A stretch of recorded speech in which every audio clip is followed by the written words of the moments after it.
गणपते नमो नमः। श्री गणेशाय नमः। वक्रतुंड महाकाय सूर्यकोटि समप्रभ निर्विघ्नं कुरु मे देव सर्वकार्येषु सर्वदा। ओम हस्ती पिशाची लिखे स्वाहा। जय जय शिव शिव शिव शिव शंभो। जय हो माता पार्वती अम्बा की। ओम श्री रुद्राय नमो नमः। ओम नीलकंठाय नमो नमः। अर्धनारेश्वराय नमो नमः। हर हर महादेवाय नमो नमः। जय हो मां अम्बा की। ओम ऐं क्लीं चामुंडाय विच्चे। ओम ऐं क्लीं चामुंडाय विच्चे। ओम जगदम्बे दुर्गाय नमः। ओम दुर्गाय नमः। जय हो माँ तुळजा भवानी अम्बा। जय हो माता रेणुका अम्बा। जय हो माता महालक्ष्मी अम्बा। जय हो माँ सप्तशृंगी अम्बा। ओम श्री क्ली रामचंद्राय नमः। जय जय सिया राम। जय हो लक्ष्मण नारायणाय नमो नमः। वासुदेवाय नमः। राधे कृष्णाय नमो नमः। जय हो प्रभु अंजनी पुत्र हनुमान जी महाराज की। राम भक्त हनुमान जी महाराज की जय हो। जय हो सूर्य पुत्र छाया पुत्र शनि महाराज की जय हो। नंदी देवता की जय हो। गौ माता की। श्री हरि वेद व्यास प्रणीत श्रीम देवी भागवत महापुराण कथा 6वां स्कंध पूर्वार्थ। बोलो जय हो मां अम्बे की। जय हो मां जगदम्बे की। ओम जयंती मंगला काली भद्रकाली कपालिनी दुर्गा क्षमा शिवा धात्री स्वाहा स्वधा नमस्तुते। या देवी सर्वभूतेषु शक्तिरूपेण संस्थिता नमस्तस्यै नमस्तस्यै नमस्तस्यै नमो नमः। या देवी सर्वभूतेषु बुद्धिरूपेण संस्थिता नमस्तस्यै नमस्तस्यै नमस्तस्यै नमो नमः। जय जय हो माँ चामुंडा देवी की। जय हो माँ काल रात्रि बटुक भैरवी शमशान भैरवी की जय हो माँ। जय मां अम्बे। तमेव माता च पिता तमेव बंधु च सखा तमेव विद्या दृढं तमेव सर्वं मम देव देव। जय हो माँ दुर्गाय नमः।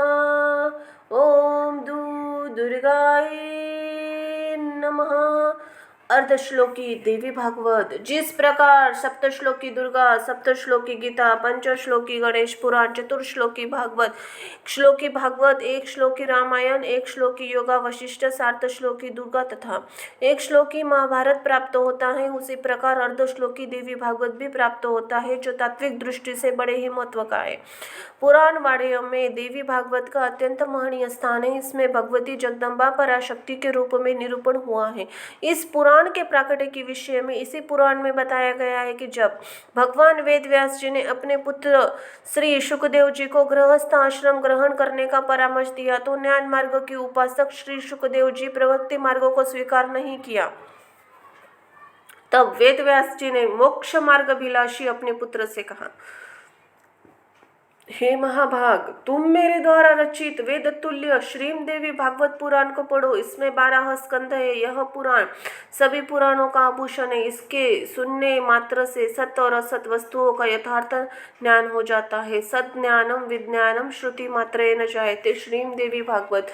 व्यास जी ने इस पुराण की प्राकृतिक की कथा बताते हुए कहा, हे महामते, एक समय की बात है जब महाप्रलय अवस्था में एकाग्र वर्ण के मध्य वटपत्र पर भगवान विष्णु बाल बाल रूप में शयन कर रहे थे और बड़े ही विचार मग्न थे कि किस चिदात्मा शक्ति ने मुझे इस बाल रूप में उत्पन्न किया है, मैं उन्हें कैसे जानूं। उसी समय आदि शक्ति भगवती आकाशवाणी के रूप में आदि श्लोक में ही संपूर्ण अर्थों को प्रदान करने वाले ज्ञान को बताते हुए कहा, सर्व खलितमेवाह न्यायदस्ति सनातनम। सर्व खलितमेवाह न्यायदस्ति सनातनम अर्थात सब कुछ मैं ही हूँ, दूसरा कोई भी सनातन नहीं है। भगवान बालमुकुंद सोचने लगे कि इस सत्य वचन का उच्चारण किसने किया, उस कहने वाले को मैं कैसे जानूं वह स्त्री है या पुरुष।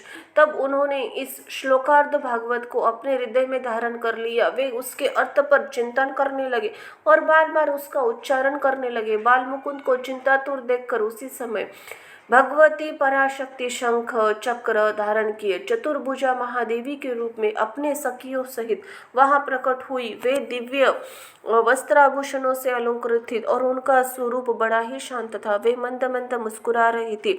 उनका दर्शन कर भगवान विष्णु बड़े ही विस्मय में पड़ गए। उन्होंने पूछा, हे देवी, कुछ समय पूर्व मैंने जो आधा श्लोक सुना वह परम रहस्यमय वचन किसने कहा था, मुझे बताने की कृपा करे। इस पर देवी ने कहा, मैं सगुण रूपा चतुर्भुजा भगवती हूँ, सब गुणों का आलय होते हुए भी मैं निर्गुणा हूँ। वह आधा श्लोक निर्गुणा पराशक्ति ने ही कहा था। आप इसे सब वेदों का तत्व स्वरूप कल्याणकारी पुण्य प्रद श्रीम देवी भागवत समझिए। पुण्य भागवत विद्धि वेद सार शुभाव हूँ। आप इसे सदा अपने चित्त में रखिए, कभी भी विस्मृत न कीजिए। यह सब शास्त्रों का सार है तथा भगवती महाविद्या के द्वारा प्रकाशित किया गया है। तीनों लोक में इससे बढ़कर अन्य कुछ भी ज्ञातत्व नहीं है। ऐसा कहकर देवी अंतर्धान हो गई। भगवान विष्णु ने वह श्लोकार्थ देवी भागवत रूपी मंत्र अपने हृदय के देश में सदा के लिए धारण कर लिया। कुछ समय बाद जब ब्रह्मा जी दैत्यों के भय से डर कर भगवान विष्णु जी के शरण में गए तो भगवान को ध्यान में स्थित होकर मंत्र जप करते हुए देखकर ब्रह्मा जी बोले, हे देवेश, आप किस देवता का जप कर रहे हैं? आपसे बढ़कर भी कोई है क्या? तब विष्णु जी बोले, हे महाभाग, हम सभी में कार्य कारण रूपा शक्ति विद्यमान है, जिनके द्वारा यह संसार पलित पोषित तिरोहित किया जाता है। वे ही सनातनी पराविद्या है, वे ही ईश्वरों की स्वामिनी है। उन भगवती ने आधे श्लोक में जो कहा वही वास्तविक श्रीम देवी भागवत है। प्रत्येक द्वापर युग में उसका विस्तार होगा। श्लोकाधारेण तया प्रोक्त तदेक भागवत किल विस्तारो भविता तस्य द्वापर युद्धो युगे तथा। इतना कहने के अंतरंतर व्यास जी ने शुकदेव जी से फिर कहा, हे महाभाग। तब ब्रह्मा जी ने उस भागवत का संग्रह किया और उन्होंने इसे अपने पुत्र नारद जी को सुनाया। पूर्व काल में वही भागवत देवर्षि नारद ने मुझे दिया और फिर मैंने इसे 12 स्कंदों में विस्तृत किया है। हे पुत्र, यह पुराण वेद तुल्य है, सर्ग प्रतिसर्ग आदि 5 लक्षणों से युक्त है तथा भगवती के उत्तम चरित्रों से ओतप्रोत है। यह तत्वज्ञान के रस से परिपूर्ण वेदार्थ उपग्रहण करने वाला ब्रह्म विद्या का निदान एवं भवसागर से पार कराने वाला है। यह पुराण अत्यंत पुण्यप्रद है। तुम इसके 18,000 श्लोकों का हृदय संगम कर लो। यह पुराण तथा श्रवण करने के लिए अज्ञान का नाश करने वाला, दिव्य ज्ञान रूपी सूर्य का बोध कराने वाला, सुखप्रद, शांतिदायक, धन्य, दीर्घ आयु प्रदान करने वाला, कल्याणकारी तथा पुत्र पौत्र की वृद्धि कराने वाला है। ग्रहण तत्व महाभाग योगी सी मणिमंतर पुण्य भागवत नाम पुराण पुरुषभ्य 18 सहस्राणाम श्लोकानां कुरु संग्रमम अज्ञानम नाशम दिव्य ज्ञान भास्करम बोधकम सुखत शांति धन्य दीर्घायुष्कर शिव श्रणता पठता चेत पुत्र पौत्र वर्धिनम। इस प्रकार वेद व्यास जी के द्वारा प्रेरित किए जाने पर व्यास जी के शिष्य सूत जी ने तथा श्री सुखदेव जी ने श्लोकार्ध विस्तृत हुए श्रीम देवी भागवत का पुराण का अध्ययन किया। भगवती की कृपा से भगवान बालमुकुंद को आधे श्लोक में देवी भागवत प्राप्त हुआ। उसे ब्रह्मा जी ने ग्रहण किया और उसी से व्यास जी ने 12 स्कंदों में विस्तृत किया। वही देवी भागवत हम सभी को प्राप्त हुआ। यह भगवती आदि शक्ति तथा महान वेद व्यास जी का जीवों पर महान अनुग्रह है। बोलो जय हो माँ जगदम्बे की। माँ जगदम्बे को साष्टांग दंडवत। भवान्य अष्टकम। हे भवानी, हे माँ अम्बा, पिता माता भाई दाता पुत्र पुत्री भृतु स्वामी स्त्री विद्या और वृत्ति, इनमें से कोई भी मेरा नहीं है। हे देवी, एकमात्र तुम ही मेरी गति हो, तुम ही मेरी गति हो। मैं अपार भवसागर में पड़ा हूँ, महान दुखों से भयभीत हूँ, कामी लोभी मत वाला तथा संसार के घृणित बंधनों से बंधा हूँ। हे भवानी, अब एकमात्र तुम ही मेरी गति हो, तुम ही मेरी गति हो। हे भवानी, मैं न तो दान देना जानता हूँ और न ध्यान मार्ग का मुझे पता है। तंत्र और स्त्रोत मंत्र का मुझे ज्ञान नहीं है। पूजा तथा न्यास आदि के क्रियाओं से मैं तो एकदम ही कोरा हूँ। अब एकमात्र तुम ही मेरी गति हो, तुम ही मेरी गति हो। न मैं पुण्य जानता हूँ, न तीर्थ का, न मुक्ति का पता है, न लय का, और माते भक्ति और व्रत भी मुझे ज्ञात नहीं है। हे भवानी, अब केवल एकमात्र तुम ही मेरी गति हो, तुम ही मेरी गति हो। मैं कुकर्मी, बुरी संगति में रहने वाला, दुर्बुद्धि, दुष्टदास, कुलोची, सदाचारी से हीन, दुराचार पारायण, कुलसी दृष्टि रखने वाला, सदा दुर्वचन बोलने वाला हूँ। हे भवानी अम्बा, मुझ अधम की एकमात्र तुम ही मेरी गति हो, तुम ही मेरी गति हो। मैं ब्रह्मा विष्णु शिव इंद्र सूर्य चंद्रमा तथा अन्य किसी भी देवताओं को नहीं जानता। हे शरण देने वाली भवानी, एकमात्र तुम ही मेरी गति हो, तुम ही मेरी गति हो। हे शरण्य, तुम विवाद विषाद प्रमाद प्रदेश जल अनल पर्वत पर वन तथा शत्रुओं के मध्य में सदा मेरी रक्षा करो। हे भवानी, एकमात्र तुम ही मेरी गति हो, तुम ही मेरी गति हो। हे भवानी, मैं सदा से ही अनाथ दरिद्र जरा जीर्ण रोगी अत्यंत दुर्बल दीन गूंगा विपत्तिग्रस्त और नष्ट प्राय हूँ। अब एकमात्र तुम ही मेरी गति हो, तुम ही मेरी गति हो। इसी प्रकार श्री शंकराचार्य कृत भवानी अष्टकम यहाँ संपूर्ण हुआ। जय हो माँ तुळजापुर वाली, जय हो माता माहूरगढ़ वाली, जय हो माता महालक्ष्मी, जय हो माँ सप्तशृंगी, जय हो माता अन्नपूर्णा, जय हो माता दुर्गाई नमः। ओम दुर्गाई नमः। माता की दुर्गा चालीसा। नमो नमो दुर्गे सुखकरणी, नमो नमो दुर्गे दुखहरणी, निरंकार है ज्योति तुम्हारी, तिहु लोक फैली उजियारी, शशि ललाट मुख महाविशाला, नेत्र लाल भ्रुकुटी विकराला, रूप मातु को अति सुहावे, दशरथ करत जन अति सुख पावे। तुम संसार शक्ति लेकिन पालन हेतु अन्न धन दीना, अन्नपूर्णा हुई जगपाला, तुम आदि सुंदरी बाला, प्रलय काल सब नाशनहारी, तुम गौरी शिव शंकर को प्यारी, शिव योगी तुम्हारे गुण गावे, ब्रह्मा विष्णु तुम्हें नित ध्यान वे, रूप सरस्वती को तुम धारा, देसु बुद्धि ऋषि मुनि उबारा, धरियो रूप नरसिंह को अम्बा, प्रकट गई फाड़ कर खंबा, रक्षा करी प्रहलाद बचायो, हिरण्य कक्ष को स्वर्ग पठायो, लक्ष्मी रूप धरो जग माही, श्री नारायण अंग समाही, श्री सागर में करत विलासा, दया सिंधु दीजे मन आसा, हिंगलाज में तुम्ही भवानी, महिमा अमित न जात बखानी, मातंगी अरु धूमावती माता, भुवनेश्वरी बंगला सुखदाता, श्री भैरव तारा जगतारिणी, जय जय जय जगदम्ब भवानी, छिन्न भाल भव दुख निवारिणी, के हरि वाहन सो भवानी, लांगुर वीर चलत अगवाणी, कर में खप्पर खड़ग विराजे, जाको देख काल डर भाजे, सोहे अस्त्र और त्रिशूला, जाते उठ शत्रु है ही शूला, नरकट में तुम्ही विराजत, तिहु लोक में डंका बाजत, शुंभ निशुंभ दानव तुम मारे, रक्त बीज शंकन सहारे, महिषासुर रूप अति अभिमानी, जेहि अगभार मिहि अकुलानी, रूप कराल कालिका धारा, सेन सहित तुम तिहि सहारा, परिगाढ़ संतन पर जब जब भई सहाय, मातु तुम तब तब, अमरपुरी आरूबा सब लोका, तब महिमा सब रहे अशोका, ज्वाला में है ज्योति तुम्हारी, तुम्हें सदा पूजे नर नारी, प्रेम भक्ति से जो यश गावे, दुख दरिद्र निकट नहीं आवे, ध्यान में तुम्हें जो नर मन लाई, जन्म मरण ताको छुट जाई, जोगी सुर मुनि कहत पुकारी, योग न हो बिन शक्ति तुम्हारी, शंकर अचरज तपह किन हो, काम अरु क्रोध जाति सब लीन हो, निशिदिन ध्यान धरो शंकर को, काहू काल नहीं सुख सुमिरो तुमको, शक्ति रूप का मरम न पायो, शक्ति गई तब मन पछतायो, शरणागत हुई कीर्ति बखानी, जय जय जय जगदम्बा भवानी भई प्रसन्न आदि जगदम्बा दई शक्ति नाही कीन विअलंबा माँ को मातु अति घेरो तुम बिन कौन हरे दुख मेरो आशा तृष्णाति निपट सतावे रिपु मूरख मोहि डर पावे शत्रु नाश कीजे महारानी सुमिरो इकिचित तुम्हें भवानी करो कृपा है मातु दयाला रिद्धि सिद्धि दे देहु निहाला जब लाकी जीव दया फल पाऊ तुम्हें यश में सदा सुनाऊं दुर्गा चालीसा जो कोई गावे सब सुख भोग परम पद पावे देवी दास शरण निच जानी करहु कृपा जगदम्ब भवानी। इति श्री दुर्गा चालीसा संपूर्ण। बोलो जय हो माँ जगदम्बे की जय हो माँ दुर्गाए नमः।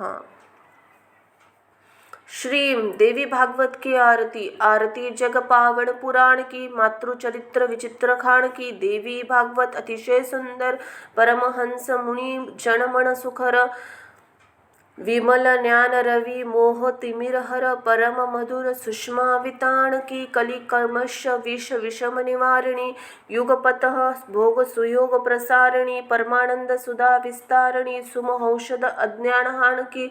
संतत सकल सुमंगलदायिनी सम्मति सद्गति मुक्ति प्रदायिनी नूतन नित्य विभूति विधायिनी परम प्रभा परतत्व ज्ञान की। आरती अशांति भ्रांति भय भंजनी पाप ताप माया मदगंजनी सूची सेवक मन मानस रंजनी लीला रस मधुमय निधान की।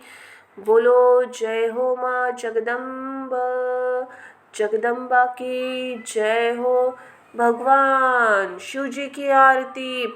लवलाती विकळाला ब्रह्मांडी माळा विषे कंठ काळा त्रिनेत्री ज्वाळा लावण्य सुंदर मस्तकी बाळा तेतून आहे जळ वाहे जुजुळा जय देव जय श्री शंकरा ओ स्वामी शंकरा आरती ओ वाळू तुस्फुर गोपुरा जय देव गोपुर भोळा भोळा नैनी विशाळा अर्धांगी पावती सुमनांच्या माळा विभूतीचे उत्कंठ शीतकंठ निळा ऐसा शंकर शोभे उमा वेवाळा जय देव जय श्री शंकरा ओ स्वामी शंकरा आरती ओ वाळू भावारती वाळू तुस्फुर गोपुरा जय देव देवी दैत्य सागर मंथन पै केले त्या माझी औचित हलाहल उठवले तेता आसुरपणे प्राशान केले नीलकंठ नाम प्रसिद्ध झाले जय देव जय श्री शंकरा ओ स्वामी शंकरा आरती ओ वाळू भावारती ओ वाळ तुस्फुर गोपुरा जय देव व्यागार फंदर सुंदर मजनारी पंचानन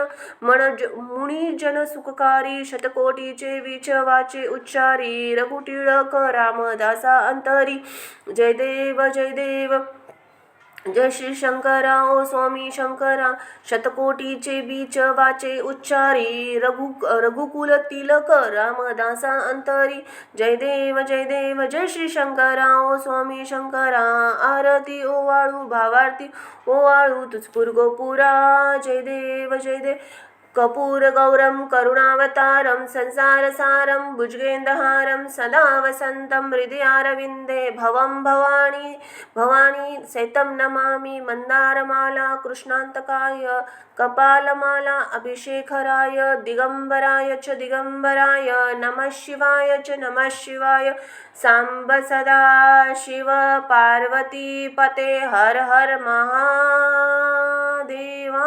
नमो नमः शिव शंभो जय महाकाली आदिशक्ति उदे जय हो माँ अम्बा जगदम्ब माँ जगदम्बे को साष्टांग दंडवत।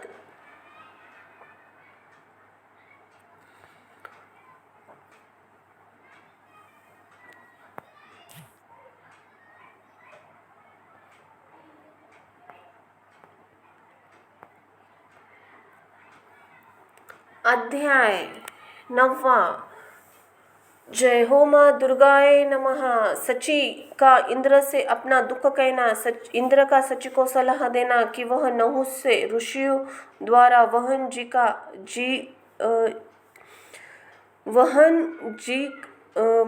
की जा रही पालकी में आने का कहे। नहुष का ऋषियों द्वारा वहन जी का जा रही पालकी में सवार होना और शापित होकर सर्प होना तथा इंद्र का पुनः स्वर्गाधिपति बनना। बोलो जय हो माँ दुर्गाए नमः। जय हो माँ कालरात्रि, शमशान भैरवी, बटुक भैरवी, काल भैरवी। जय हो माँ अम्बा, जय हो माँ तुलजा भवानी, जय हो माता रेणुका, जय हो माँ सप्तशृंगी, जय हो माँ चामुंडा देवी महाकाली, जय हो माँ अम्बे की। व्यास जी बोले, विशाल नेत्रों वाली अपनी शोकाकुल प्रिय पत्नी को वह एकांत में देखकर इंद्र आश्चर्यचकित हो गए और बोले, हे प्रिय, तुम यहाँ कैसे आई? तुम्हें कैसे ज्ञात हुआ कि मैं यहाँ हूँ? हे शुभामने, मैं सभी प्राणियों से अज्ञात रहते हूँ यहाँ निवास कर रहा हूँ। सच्ची बोली, हे देव। देवी भगवती की कृपा से आज मुझे यहाँ ज्ञात हुए हैं। हे देवेंद्र, उन्हीं की कृपा से आपको मैंने पुनः प्राप्त कर सकी। देवताओं और मुनियों के नहुष नामक राजश्री को आपके आसन पर बैठा दिया है। वह मुझे नित्य कष्ट देता है। वह पापी मुझसे इस प्रकार कहता है कि हे सुंदरी, मुझ देवराज इंद्र को अपना पति बना लो। हे बलार्दन, अब मैं क्या करूं? इंद्र बोले, हे वाराह रहे, हे कल्याणी, जिस प्रकार अनुकूल समय की प्रतीक्षा करते हुए प्रारब्धवश यहाँ रह रहा हूँ, वैसे तुम भी अपने मन को पूर्ण रूप से स्थिर करो। व्यास जी बोले, आपने परम आदरणीय पति के ऐसा कहने पर लंबी सांस से खींचती तथा कांपती हुई वे सच्ची अत्यंत दुखित होकर इंद्र से कहने लगी, हे महाभाग, मैं कैसे रहूं? वरदान के द्वारा मंदोमंत वह अहंकारी बना हुआ वह पापात्मा मुझे वश में कर लेगा। उसे भयभीत सभी देवताओं और मुनियों ने मुझसे कहा कि हे वाराह, तुम उस कामातुर देवराज को अंगीकार कर लो। हे शत्रुसूदन, बृहस्पति भी निर्बल ब्राह्मण है, वे मेरी रक्षा करने में कैसे समर्थ हो सकते हैं? क्योंकि वे भी तो सदा देवताओं के अनुगामी हैं। अंत ही है विभो, मैं वशवर्तिनी नारी हूँ। मुझे यह महान चिंता है कि भाग्य की इस विपरीत अवस्था में मैं अनाथ क्या करूंगी। मैं कुलटा नहीं हूँ, अपितु आपका ध्यान करने वाली पतिव्रता स्त्री हूँ। वहाँ मेरे लिए ऐसा कोई शरण नहीं है जो मुझे दुखित की रक्षा करे। इंद्र बोले, हे वरारणे, मैं एक उपाय बता रहा हूँ, तुम उसे इस समय करो। इससे दुख के समय में तुम्हारे शील की रक्षा हो जाएगी। करोड़ों उपाय करने पर भी दूसरे के द्वारा रक्षित स्त्री पतिव्रता नहीं रह सकती, क्योंकि वह काम से विचलित मन वाली तथा अत्यंत चंचल होती है। स्त्रियों का शील ही पाप से इनकी रक्षा करता है। इसीलिए हे पवित्र मुस्कान वाली, तुम शील का आश्रय लेकर धैर्य धारण करो। तो जब दुष्ट राजा नहुष तुम्हें बलपूर्वक प्राप्त करने की चेष्टा करे, तब तुम गुप्त प्रतिज्ञा करके राजा को धोखे में डाल देना। हे मदालसे, तुम एकांत में उसके समीप जाकर कहो, हे जगतपते, आप ऋषियों के द्वारा वहन किए जाने वाले दिव्य वाहन से मेरे पास आए। ऐसा होने पर मैं प्रेम पूर्वक आपके वश में हो जाऊंगी। यह मेरी प्रतिज्ञा है। हे श्रेणी, तुम उससे ऐसा बोलना, तब मोहित और कामाक्त वह राजा मुनियों को अपने वाहन में लाएगा। तब इससे तपस्वी अवश्य ही नहुष को शाप से दग्ध कर देंगे। भगवती जगदम्बा तुम्हारी सहायता करेगी, इसमें संदेह नहीं है। भगवती जगदम्बा के चरणों में स्मरण करने वाले को कभी संकट नहीं होता। यदि संकट उत्पन्न हो जाए, उसे भी अपने कल्याण के लिए समझना चाहिए। अंत ही तुम गुरु बृहस्पति के कथनानुसार पूर्व प्रयत्न से मणिद्वीप वासिनी भगवती भुवनेश्वरी का भजन करो। व्यास जी बोले, उनके ऐसा कहने पर वैसा ही होगा। यह कहकर अत्यंत विश्वस्त तथा भावी कार्य के लिए प्रयत्नशील सची नहुष के पास आई। नहुष उन्हें देखकर प्रसन्न होता हुआ यह वचन बोला, हे कामिनी तुम्हारा स्वागत है, मैं तुम्हारे सत्य वचन के लिए वचन के कारण तुम्हारे अधीन हूँ। तुमने अपने वचन का सत्यतापूर्वक पालन किया, इसलिए मैं तुम्हारा दास हो गया हूँ। हे मितभाषिणी, तुम जब मेरे समीप आ गई हो तो मैं संतुष्ट हो गया हूँ। तुम्हें अब लज्जा नहीं करनी चाहिए। हे सुंदर मुस्कान वाली, मुझ अनुरक्तों को अंगीकार करो। हे विशाल नेत्रों वाली, अपना कार्य बताओ, मैं तुम्हारे प्रिय करूँगा। सच्ची बोली, हे कृत्रिम वासव, आपने मेरा संपूर्ण कार्य कर दिया है। हे देव, हे विभो, इस समय मेरे मन में एक अभिलाषा है, आप उसे सुने। हे कल्याण, मेरा मनोरथ पूर्ण कर दीजिए, इसके बाद मैं आपकी वशवर्तिनी हो जाऊंगी। मैं बड़े उत्साह से आप अपना मनोरथ कह रही हूँ, आप उसे पूरा करने में समर्थ है। नहुष बोला, हे चंद्रमुखी, तुम अपना कार्य बताओ, मैं तुम्हारा अभिलाषित कार्य करता हूँ। हे सुभ्रु, यदि अलभ्य वस्तु होगी तो भी मैं तुम्हें दूंगा, मुझे बताओ। सच्ची बोली, हे राजेंद्र, मैं कैसे बताऊं, मुझे आपका विश्वास नहीं है। हे राजेंद्र, आप शपथ ले कि मैं तुम्हारा प्रिय करूंगा, आप क्योंकि पृथ्वी तल पर सत्यवादी राजा दुर्लभ है। हे राजन, आपको सत्य से बांधा जाने के बाद ही मैं अपना अभिलाषित बताऊंगी। हे राजन, मेरी उस अभिलाषा को पूर्ण कर देने पर मैं सदा के लिए आपकी वशवर्तिनी हो जाऊंगी। हे इंद्र, यह मेरा सत्यवचन है। नहुष बोला, हे सुंदरी, मैं यज्ञ दान आदि कृत्यों से संचित पुण्य की शपथ लेकर कहता हूँ कि मैं तुम्हारा वचन का अवश्य पालन करूँगा। सच्ची बोली, इंद्र के वाहन अश्व, गज और रथ है। भगवान विष्णु का वाहन गरुड़, यमराज का वाहन महिष, शिव का वाहन वृषभ, ब्रह्मा का वाहन हंस, कार्तिकेय का वाहन मयूर और गजानन का वाहन मूषक है। हे सुराधीप, मैं चाहती हूँ कि आपका वाहन ऐसा विलक्षण हो जो विष्णु, रुद्र और असुरों राक्षस के पास भी न हो। हे महाराज, अपने व्रत में अटल रहने वाले समस्त मुनिगण सभी का पालकी में आपको ढोए। हे राजन, यही मेरी इच्छा है। पर हे पृथ्वीपते, मैं आपको सभी देवताओं से महान समझती हूँ, इसलिए मैं सावधान रहती हुई आपकी तेज की वृद्धि चाहती हूँ। व्यास जी बोले, उनकी यह बात सुनकर महादेवी द्वारा प्रकट किए मोह से मोहित हुआ बुद्धिहीन राजा नहुष हंसकर इंद्रप्रिया सची को संतुष्ट करते हुए यह वचन बोला। नहुष बोला, हे तत्वंगी, तुमने सत्य कहा है कि यह वाहन मुझे रुचिकर है। सुंदर केश पाश वाली, मैं तुम्हारे वचनों का सम्यक रूप से पालन करूंगा। हे पवित्र मुस्कान वाली, जो अल्प पराक्रम वाला होता है वही ऋषियों के पालकी में ढोने में नहीं लगा सकता। मैं तुम्हारी इच्छा के अनुसार वाहन पर आरूढ़ होकर तुम्हारे पास आऊँगा। मुझे तीनों लोक में सबसे बड़ा तपस्वी समर्थ जानकर सप्तऋषि तथा सभी देव ऋषि मेरा वहन करेंगे।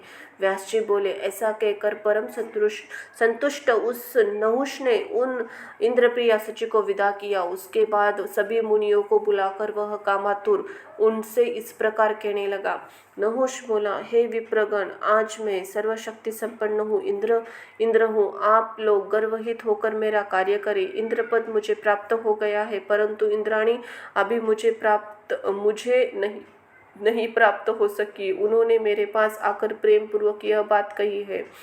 हे सुरेंद्र, हे सुराधीप, मुनियों द्वारा ढोई जाने वाली पालकी से आप मेरे पास आए। हे देवादिदेव, हे महाराज, हे मानद, आप मेरा यह प्रिय कार्य करें। हे श्रेष्ठ मुनिगम, मेरा यह कार्य अत्यंत दुष्कर है, परंतु आप सब दयालुओं को मेरा यह कार्य अवश्य करना चाहिए। इंद्र पत्नी सची में अत्यंत आसक्त मेरे मन को काम को जला रहा है। मैं आप सभी की शरण में हूँ, अंत ही मेरे महान कार्य को संपन्न करे। अगस्त्य आदि प्रमुख ऋषियों ने उसकी यह अनादर पूर्व बात सुनकर भावीवश उसे कृपापूर्वक स्वीकार कर लिया। उन तत्वदर्शी मुनियों के द्वारा उस वचन के स्वीकार कर लिए जाने पर सची के प्रति आसक्त चित्त वाला राजा नहुष प्रसन्न हो गया। परंतु एक सुंदर पालकी पर चढ़कर उसमें बैठ गया और दिव्य मुनियों को उसे ढोने के लिए नियुक्त कर उन्हें सर्प शीघ्र चलो ऐसा कहने लगा। उस कामातुर मूर्ख ने मुनि अगस्त्य के मस्तक का पैर से स्पर्श कर दिया। कामबाण से आहत तथा इंद्राणी के द्वारा आकृष्ट चित्त वाले उस राजा नहुष ने शीघ्र चलो ऐसा कहते हुए वातापी नामक राक्षस का भक्षण करने वाले तथा समुद्र को भी पी जाने वाले उन तपस्वी श्रेष्ठ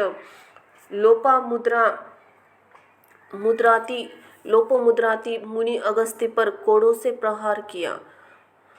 तब उस कोड़ों का आघात स्मरण करते हुए मुनि ने उसे यह शाप दिया, हे दुराचारी, तुम वन में भयंकर शरीर वाले विशाल सर्प हो जाओ, जहाँ तुम्हें हजारों वर्षों तक बहुत कष्ट भोगते हुए विचरण करना पड़ेगा और अपने प्रभाव से तुम पुनः स्वर्ग प्राप्त करोगे। युधिष्ठिर नाम वाले धर्मपुत्र का दर्शन कर और उनके मुख से अपने प्रश्नों के उत्तर सुनकर तुम्हारी मुक्ति हो जाएगी। व्यास जी बोले, इस प्रकार शाप प्राप्त कर राजा नहुष उन मुनि श्रेष्ठ की स्तुति करके अचानक स्वर्ग से गिर पड़ा और सर्प रूपधारी हो गया। तब बृहस्पति ने शीघ्रता पूर्वक मानस सरोवर में जाकर इंद्र से सारा वृत्तांत विस्तार पूर्वक कहा कि हे महाराज, जन्मेजय राजा नहुष के स्वर्ग से पतन आदि की बात सुनकर इंद्र प्रसन्न हो गए। वे इंद्र अब भी वहीं पर स्थित रहे। सभी देवता और मुनि नहुष को पृथ्वी पर गिरा देखकर उसी सरोवर के पास गए जहाँ इंद्र रहते थे। तत्पश्चात उन सचिपति इंद्र को आश्वासन देकर मुनियों सहित सभी देवता उन्हें सम्मान पूर्वक स्वर्ग ले आए। तदनंतर वापस आए हुए उन इंद्र को सभी मुनियों और देवताओं ने आसन पर स्थापित करके उनका पवित्र अभिषेक किया। इंद्र भी अपने पद को प्राप्त कर प्रेम युक्त सची के साथ देव प्रसाद तथा और मनोहर नंदन वन में क्रीड़ा करने लगे। व्यास जी बोले, हे राजन, इसी प्रकार इच्छानुसार रूप धारण करने वाले महामुनि विश्वरूप और वत्रासुर को मारने कारण इंद्र को अत्यंत भीषण दुख प्राप्त हुआ और देवी की कृपा से उन्हें पुनः अपना स्थान प्राप्त कर लिया। हे राजन, इसी प्रकार आपने जो मुझसे पूछा था वृत्रासुर वध पर आधारित यह संपूर्ण उत्तम आख्यान मैंने आपको कह दिया है। जो जैसा कर्म करता है उसे वैसा ही फल प्राप्त होता है। किए गए शुभ अशुभ कर्म का फल अवश्य ही भोगना पड़ता है। इति ही श्रीदेवी भागवते महापुराण संहिताए षटस्कंदः नहुष स्वर्ग च्युति वर्णन नाम नववा अध्यायः संपन्न हुआ। बोलो जय हो माँ जगदम्बा की, जय हो माँ अम्बे की।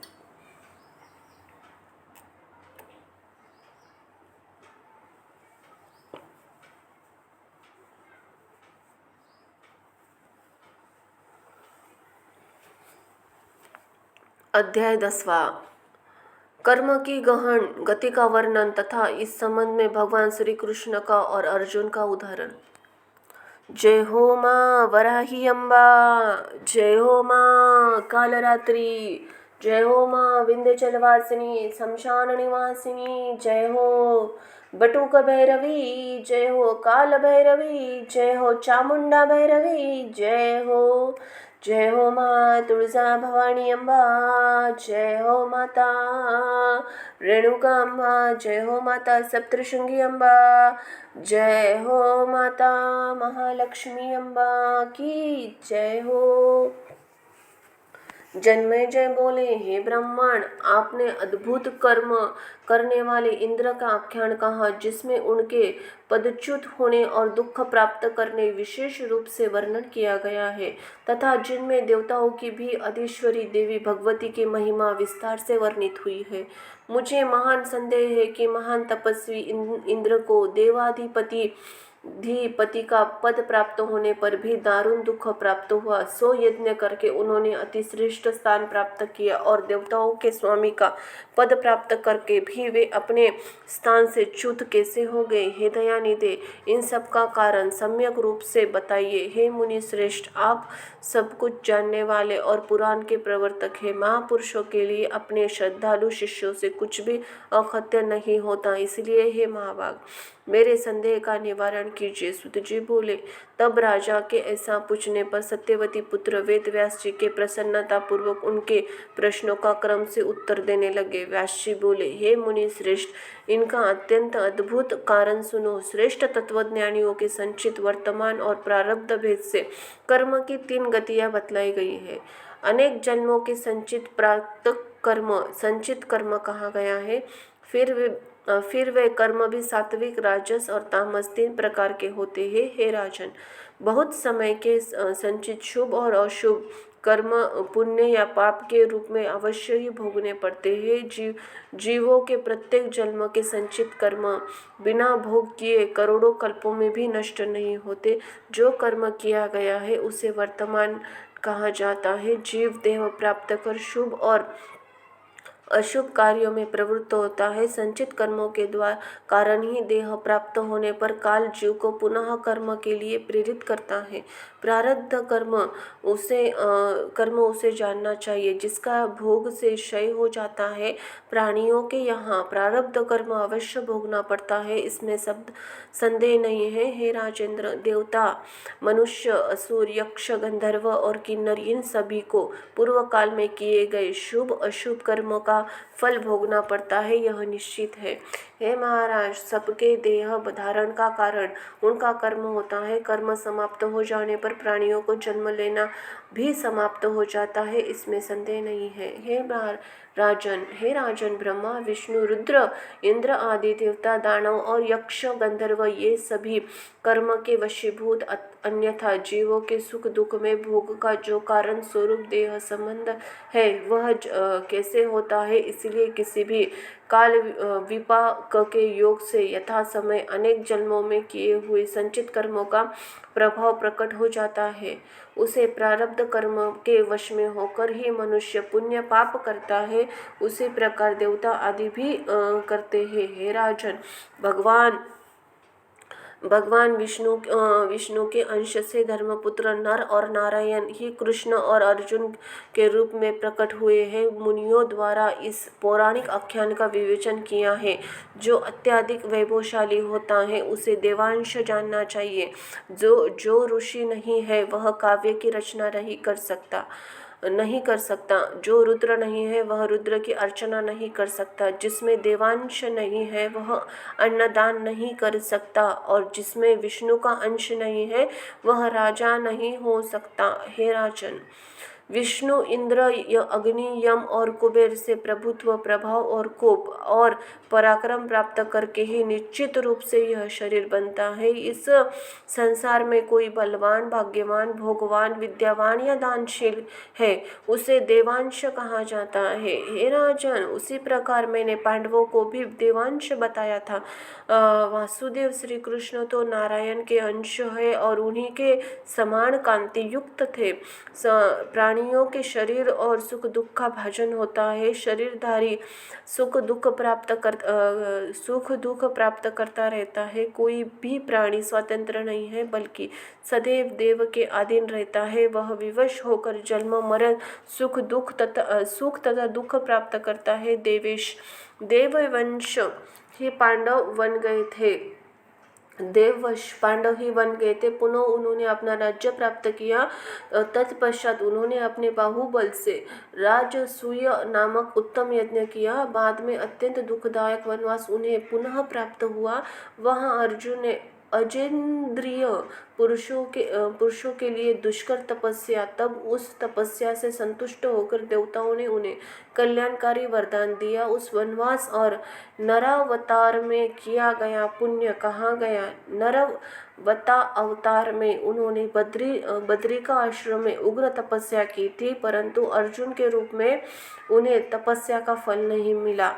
प्राणियों के देह संबंधी कर्म की गति अत्यंत गहन है। यह देवताओं के लिए भी दुर्जय है तो मनुष्य की क्या बात। वासुदेव श्री कृष्ण भी अत्यंत संकटमयी कारागार में उत्पन्न हुए और वसुदेव द्वारा गोकुल में नंद गोप के घर ले जाए गए। हे भारत, वे वहाँ के 11 वर्ष तक रहे और पुनः मथुरा जाकर उन्होंने बलपूर्वक उग्रसेन के पुत्र कंस का वध किया। तदनंतर अत्यंत दुखित माता पिता को बंधन से मुक्त किया। उग्रसेन को मथुरापुरी का राजा नियुक्त किया। पुनः वे राज काल यवन के भय से द्वारका चले गए। श्री कृष्ण ने यह सब महान पराक्रम देव के अधीन होकर किया। वे जनार्दन श्री कृष्ण द्वारका में अनेक कार्य करके और प्रभास क्षेत्र में देह का परित्याग करके अपने कुटुंब सहित स्वर्ग चले गए। विप्र शाप के कारण समस्त यादवगण पुत्र पौत्र मित्र भाइयों और बहनों सहित प्रभास क्षेत्र में नष्ट हो गए। वासुदेव श्री कृष्ण भी व्याध के बाण से निधन को प्राप्त हो गए। हे राजन, इस प्रकार मैंने कर्म की गहन गति का वर्णन कर दिया गया है। इति श्रीमद्देवी भागवते महापुराण संहिता षष्ठ स्कंध कर्माणा गहन गति वर्णन नाम 10वां अध्याय संपन्न हुआ। बोलो माता भगवती की जय। अध्याय 11वां युग धर्म तस्य संबंधी व्यवस्था का वर्णन। जय हो माँ दुर्गाए नमः। जय हो माता तुळजापुर वाली। जय हो माता रेणुका। जय हो माता महालक्ष्मी। जय हो माता सप्तशृंगी अम्बा। जय हो माता तुळजा भवानी अम्बा। ओम दुर्गाए नमः। जन्मेजय बोले, हे द्विजश्रेष्ठ, पृथ्वी का भार उतारने के लिए बलराम और श्री कृष्ण ने अवतार की बात आपने कही, किंतु मेरे मन में एक संशय है। द्वापर युग के अंत में अत्यंत दीन तथा आतुर होकर भारी बोझ से दबी हुई पृथ्वी गौ का रूप धारण करके ब्रह्मा जी के शरण में गई। तब ब्रह्मा जी ने लक्ष्मीपति भगवान विष्णु से प्रार्थना की कि हे भगवान, हे विभो, हे जनार्दन, पृथ्वी का भार उतारने के लिए साधु जनों की रक्षा के लिए आप देवताओं के साथ भारतवर्ष में वसुदेव जी के घर में शीघ्र अवतार लीजिए। ब्रह्मा जी के द्वारा इस प्रकार प्रार्थना किए जाने पर भगवान पृथ्वी का भार उतारने के लिए बलराम के साथ देवकी के पुत्र हुए। तब उन्होंने अनेक दुष्टों और सभी दुराचारी पाप बुद्धि राजाओं का न्यात करके उन्हें मारकर पृथ्वी का कितना भार उतारा। भीष्म मारे गए, द्रोणाचार्य मारे गए, इसी प्रकार विराट, द्रुपद, बाहिक, सोमदत्त और सूर्यपुत्र कर्ण मारे गए।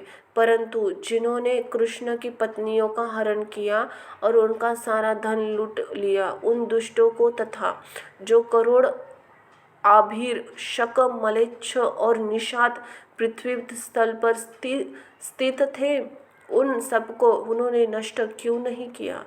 तब उन बुद्धिमान श्री कृष्ण ने पृथ्वी का कौन सा भार उतार दिया। हे महाभाग, मेरे चित्त से यह संदेह नहीं हटता। इस कलयुग में समस्त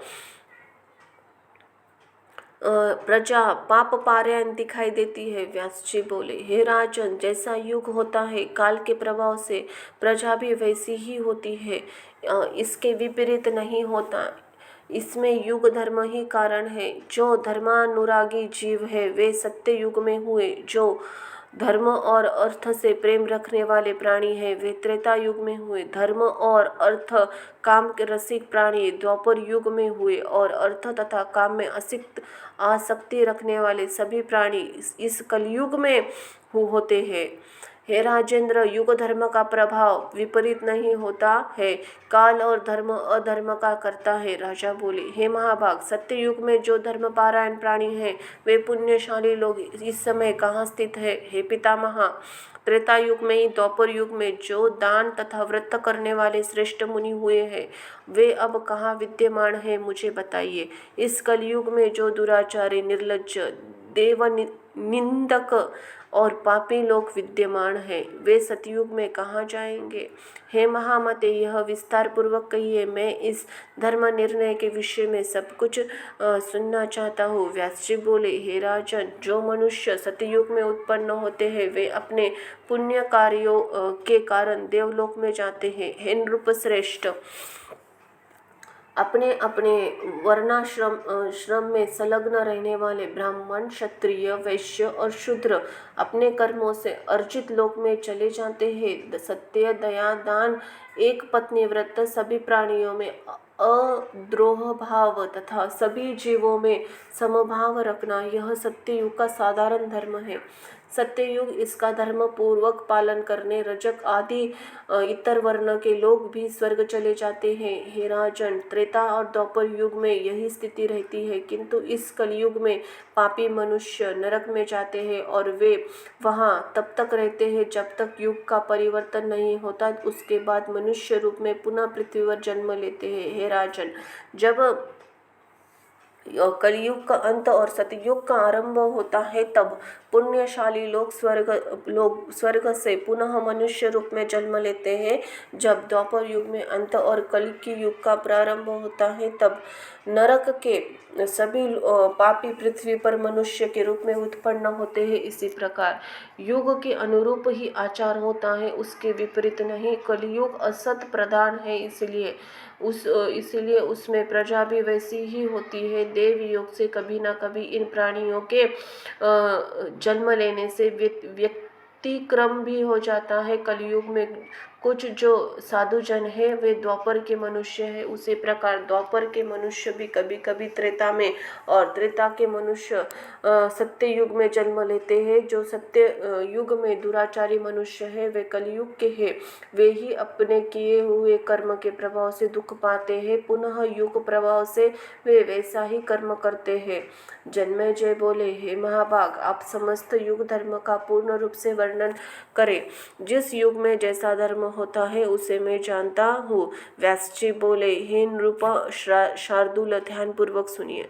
इस संबंध में एक दृष्टांत कहता हूँ। साधु जनों के मन युग धर्म से प्रभावित होते हैं। हे राजेंद्र, आपके महात्मा और धर्मज्ञ पिता की बुद्धि कलयुग के विप्र का अपमान करने की ओर प्रेरित कर देती थी। अन्यथा ययाति के कुल में पैदा हुए क्षत्रिय और राजा परीक्षित एक तपस्वी के गले में मरा हुआ सांप क्यों डालते? हे राजन, विद्वानों का इस युग का ही प्रभाव समझना चाहिए, इसीलिए विशेष रूप से धर्म आचरण ही प्रयत्न पूर्वक करना चाहिए। हे राजन, सत्य युग में सभी ब्राह्मण वेद के ज्ञाता, पराशक्ति के पूजा में तत्पर रहने वाले, देवी दर्शन के लालसा से युक्त, गायत्री और प्रणव मंत्र में अनुरुक्त गायत्री मंत्र का ध्यान करने वाले, गायत्री जप पारायण, एकत्री मायावी बीज मंत्र का जपने वाले, प्रत्येक गांव में भगवती के परलम्बा मंदिर बनाने के लिए उत्सुक रहने वाले, अपने अपने कर्मों में निरंतर रहने वाले, सत्य, पतिव्रता, दया से संवनित, वेदोत्तरी कर्म में संलग्न रहने वाले, तत्व ज्ञान में पूर्ण निशांत होते हैं, क्षत्रिय प्रजाओं के परम भरण पोषण में संलग्न रहते हैं। हे राजन, उस पुण्यमय सतयुग में वैश्य लोग कृषि, व्यापार और गोपालन करते थे तथा शूद्र सेवा पारायण रहते थे। उस सत्ययुग में सभी वर्णों के लोग भगवती परलम्बा यानी कि अम्बा के पूजन में आसक्त रहते थे। उसके बाद त्रेता युग में धर्म की स्थिति कुछ कम हो गई। सत्य युग में जो धर्म की स्थिति है वह द्वापर युग में विशेष रूप से कम हो गई है। राजन, पूर्व युगों में जो राक्षस समझे जाते थे वे कलयुग में ब्राह्मण माने जाते थे। वे प्राय पाखंडी लोगों को ठगने वाले, झूठ बोलने वाले, वेद और धर्म से दूर रहने वाले हैं। उनमें से कुछ तो दंभी लोग, व्यवहार में चालाक, अभिमानी, वेद प्रतिपादित मार्ग से हटकर चलने वाले, शूद्रों की सेवा करने वाले, विभिन्न धर्मों का प्रवर्तन करने वाले, वेद निंदक, क्रूर, धर्म भ्रष्ट और व्यर्थ ही वाद विवाद में लगे रहने वाले हैं। हे राजन, जैसे जैसे कलयुग की वृद्धि होती है वैसे वैसे सत्य मूल का धर्म का सर्वतः क्षय हो जाता है और वैसे ही क्षत्रिय, वैश्य, शूद्र और इतर वर्णों के लोग भी धर्महीन, मिथ्यावादी तथा पापी होते हैं। ब्राह्मण शूद्र धर्म में संलग्न प्रतिग्रह पारायण हो जाते हैं। हे राजन, कलयुग का प्रभाव बढ़ने पर स्त्रियां स्वेच्छाचारिणी तथा काम लोभ मोह से युक्त हो जाएंगी। हे राजन, वे पापचारिणी, झूठ बोलने वाली, सदा कलह करने वाली, अपने पति को ठगने वाली और नित्य धर्म का भाषण करने में निपुण होगी। कलयुग में इस प्रकार पाप पारायण स्त्रियां होती है। हे राजन, आहार की शुद्धि से ही अंतकरण की शुद्धि होती है। और हे नृप श्रेष्ठ, चित्त शुद्ध होने पर ही धर्म का प्रकाश होता है। आचार संहारता दूसरे वर्णों के अनुसार आचरण दोषों से धर्म में व्यक्ति कर्म विकार उत्पन्न होता है और धर्म से विकृति होने पर वर्ण संकारता उत्पन्न होती है। हे राजन, इसी प्रकार सभी धर्मों से हीन कलयुग में अपने अपने वर्णाश्रम धर्म की चर्चा भी कहीं नहीं सुनाई देती। हे राजन, धर्मज्ञ और श्रेष्ठ जन भी अधर्म करने लग जाते हैं। हे राजन, धर्मेंद्र और श्रेष्ठ जन भी अधर्म करने लग जाते हैं। यह कलयुग का स्वभाव है, किसी भी द्वारा इसका प्रतिकार नहीं किया जा सकता। अंतहि हे राजन, इस काल में स्वभाव से ही पाप करने वाले मनुष्य की निष्कृति सामान्य उपाय से नहीं हो सकती। जन्मेजय बोले, हे भगवान, हे समस्त धर्मों के ज्ञाता, हे समस्त शास्त्रों में निपुण, अधर्म के बाहुबल्य वाले, कलयुग में मनुष्यों की क्या गति होती है? यदि उससे निस्तारता का कोई उपाय है तो दयापूर्वक मुझे बताइए। व्यास जी बोले, हे महाराज, इसका एक ही उपाय है, दूसरा नहीं। समस्त पापों को क्षमने के लिए देवी चरण कमल का ध्यान करना चाहिए। हे राजन, देवी के पाद दाह नाम में जितनी शक्ति है उतने पाप तो है ही नहीं, इसलिए भय की क्या आवश्यकता। यदि विवशता पूर्वक भी भगवती के नाम का उच्चारण हो जाए तो क्या क्या देती है, उसे जानने में भगवान शंकर आदि भी समर्थ नहीं है। भगवती देवी के नाम का स्मरण ही सभी पापों का प्रायश्चित्त है। इसलिए हे राजन, मनुष्य को कली के भय से पुण्य क्षेत्र में निवास करना चाहिए। परालंबा माँ अम्बा का नाम का निरंतर स्मरण करना चाहिए। जो देवी भक्ति भाव से नमस्कार करता है वह प्राणियों का छेदन भेदन और सारे संसार को पीड़ित करके उन पापों से मुक्त हो जाता है। हे राजन, यह मैंने आपसे संपूर्ण शास्त्रों का रहस्य कह दिया है। इस पर भली भांति विचार कर आप देवी के चरण कमलों की आराधना कीजिए। वैसे तो सभी लोग अजपा नाम का गायत्री जप करते हैं, लेकिन वे माया से मोहित होने के कारण उन माया की महिमा और महान वैभव को नहीं जानते। सभी ब्राह्मण अपने हृदय में गायत्री का जप करते हैं, परंतु वे भी उन महिमा और उनके महान वैभव को नहीं जानते। हे राजन, युग धर्म की व्यवस्था के विषय में आपने जो कुछ पूछा था यह सब मैंने कह दिया। अब आप क्या सुनना चाहते हो? इति ही श्रीमदेवी भागवते महापुराण संहिता षटस्कंध युगा धर्म व्यवस्था वर्णन नाम 11वां अध्याय संपन्न हुआ। बोलो भगवती माँ जगदम्बा की जय हो, माँ अम्बे की।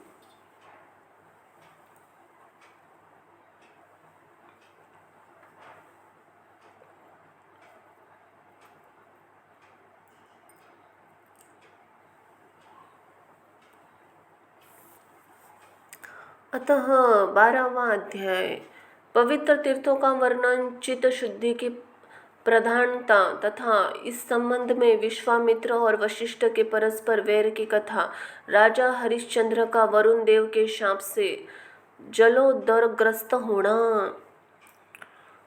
जय मां अम्बे, जय जय भोले बाबा की, जय जय सिया राम की, जय हो प्रभु हनुमान जी महाराज की, जय हो मां अम्बे की, जय हो मां कालरात्रि अन्नपूर्णा माता की जय, विंध्याचल वासिनी की जय, बटुक भैरवी की जय, वराही देवी की जय हो मां चामुंडा, जय हो मां तुळजा भवानी अम्बा, जय हो माता रेणुका, जय हो मां सप्तशृंगी, जय हो माता महालक्ष्मी, जय जय हो माँ धन लक्ष्मी।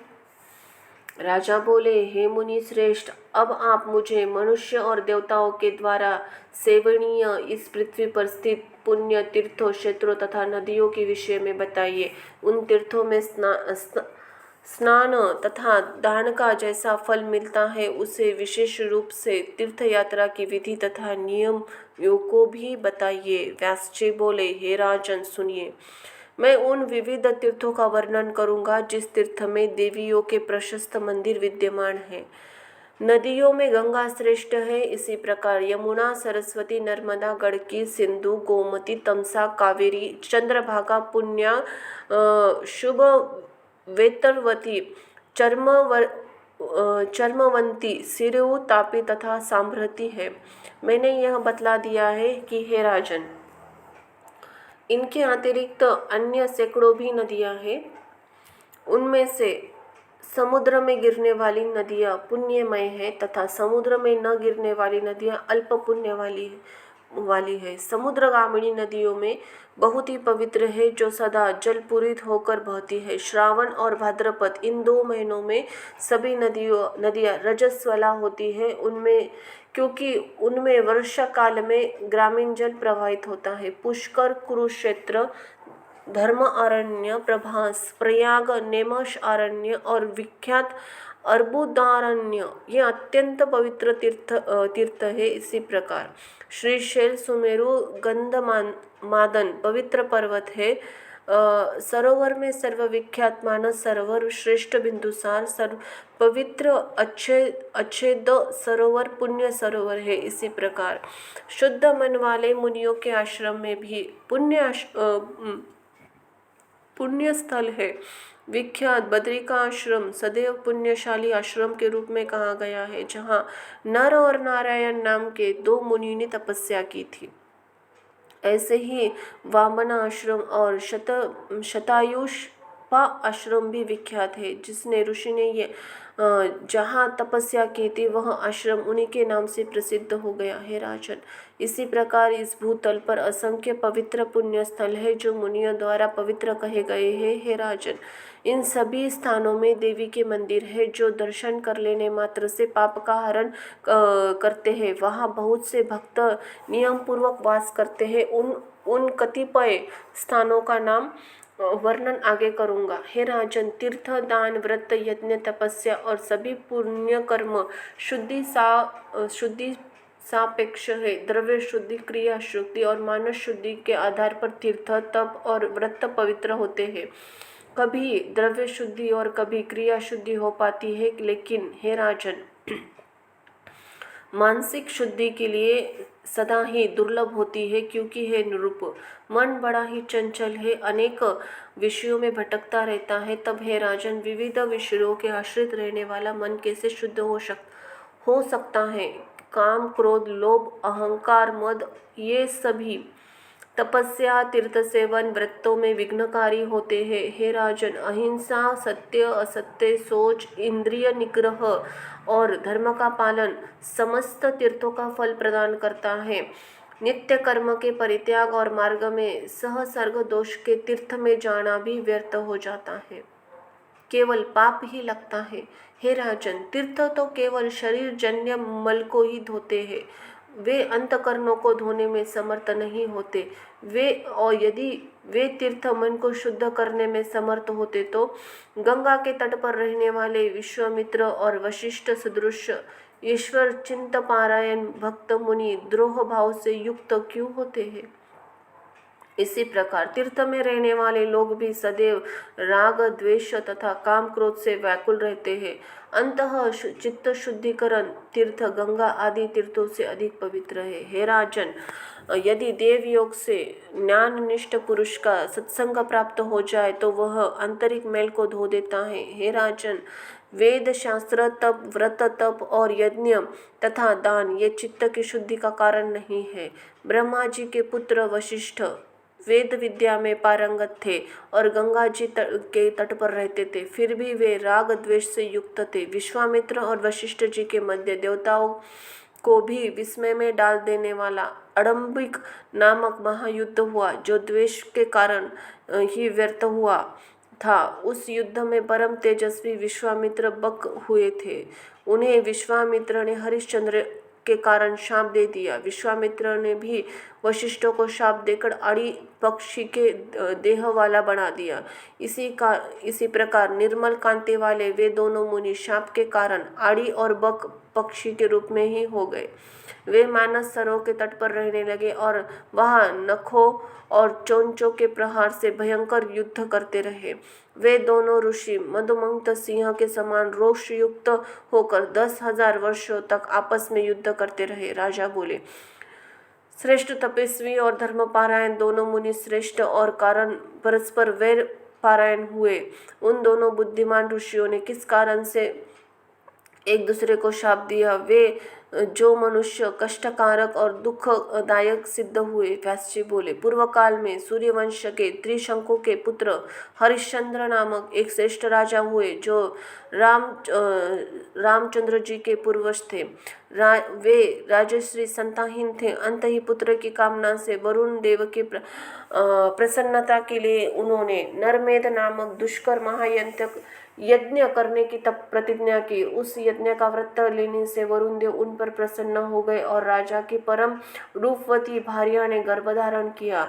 रानी को गर्भवती देखकर राजा प्रसन्न हुए। उन्हें विधि पूर्वक गर्भ को संस्कारित करने वाला कर्म संपन्न किया। हे राजन, रानी ने समस्त शुभ लक्षणों से संपन्न पुत्र को जन्म दिया। पुत्र के उत्पन्न हो जाने पर राजा बहुत प्रसन्न हुए। उन्होंने जात कर्म आदि संस्कार की उत्तम विधि संपन्न की। ब्राह्मण को विशेष रूप से स्वर्ण और पयस्विनी गोए प्रदान की। हे महाराज, जब घर में जन्म उत्सव धूमधाम से मनाया जा रहा था, उसी समय ब्राह्मण का वेश धारण करके वरुण देव आए। आसन प्रदान करके राजा ने विधिवत उनकी पूजा की। आगमन का विषय पूछने जाने पर, मैं वरुण हूँ, यह वाक्य उन्होंने राजा से कहा। हे राजेंद्र, जैसा आपने संकल्प किया था, अब अपने पुत्र को बलि पशु बनाकर परम पवित्र यज्ञ कीजिए और सत्यवादी बनाइए। उनकी यह बात सुनकर राजा व्यथा से व्याकुल तथा विह्वल हो गए। पुनः अपनी मनोव्यथा को शांत करने उन्होंने श्रद्धापूर्वक हाथ जोड़कर वरुण देव से कहा कि हे स्वामी, मैंने जिस यज्ञ का संकल्प लिया था, उस यज्ञ को मैं विधि पूर्वक करूंगा और सत्यवादी होऊंगा। हे सूर श्रेष्ठ, एक माह पूर्ण होने पर मेरी धर्मपत्नी जन शौच से शुद्ध हो जाएगी। पत्नी के शुद्ध हो जाने पर मैं उस पशु यज्ञ को करूंगा। व्यास जी बोले, राजा के यह कहने पर वरुण देव अपने घर चले गए। अब राजा संतुष्ट हो गए, किंतु कुछ चिंता तो रहने लगे। एक माह पूर्ण होने नंतर वरुण देव सुंदर और मृदभाषी ब्राह्मण का वेश बनाकर परीक्षा लेने के लिए पुनः राजमहल में आए।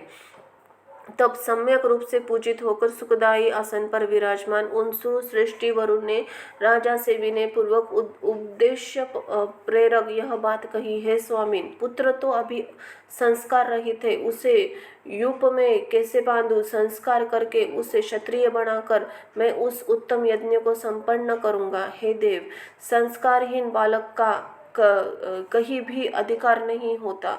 अंत ही यदि आप मुझ पर दया करें तो मुझे अपना सेवक और दीन जानकर कुछ समय और दे दीजिए।